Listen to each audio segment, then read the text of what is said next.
ప్రజలు తనను మోసం చేశారు అన్నట్లు జగన్ మాట్లాడటం ఆయన పెత్తందారీతనానికి నిదర్శనమని పాలకొల్లు ఎమ్మెల్యే నిమ్మల రామానాయుడు ధ్వజమెత్తారు.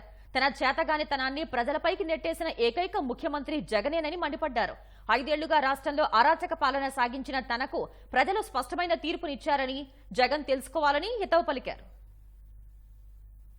ఆంధ్రప్రదేశ్ రాష్ట్ర ప్రజలు ఇచ్చినటువంటి తీర్పు ఏదైతే ఉందో 5 కోట్ల ఆంధ్రుల సమిష్టి విజయం అది. ఈ యొక్క 5 సంవత్సరాల జగన్మోహన్ రెడ్డి పాలన మీద జనం తిరగబడి ఒక ప్రపంచంలా జగన్పై విరుచుకుపడి నిరంకుశత్వ నియంతృత్వ రాజ్యాన్ని కోకట వేళ్లతో పెకలించి కుప్ప కూల్చినటువంటి చారిత్రాత్మకమైనటువంటి విజయం, ప్రజల తీర్పును కూడా అపహాస్యం చేసేటువంటి విధంగా జగన్మోహన్ రెడ్డి మాట్లాడడం అనేది చాలా దుర్మార్గం. అమ్మఒడి అందుకున్నటువంటి తల్లులు, పెన్షన్లు అందుకున్నటువంటి అవ్వాతాతలు, డోక్రా మహిళలు, ఎవరైతే పథకాలు ఉన్నటువంటి మహిళలు అందరూ కూడా నన్ను మోసం చేశారని ఆయన మాట్లాడడం గాని, వైఎస్ఆర్సీపీ సోషల్ మీడియా అయితే ఇంకొక అడుగు ముందుకేసి ఏదైతే ప్రజలే జగన్ ని మోసం చేశారని వాళ్ళు ప్రచారం చేయడం గాని, ఆయన పెత్తందారి మనస్తత్వాన్ని నిన్న అర్థం పట్టినటువంటి విషయం. అంటే తన తప్పిదాలు ఏవైతే ఉన్నాయో, తన చేతకానితనం ఏదైతే ఉందో అవన్నీ కూడా ప్రజల మీకే నెట్టేసేటువంటి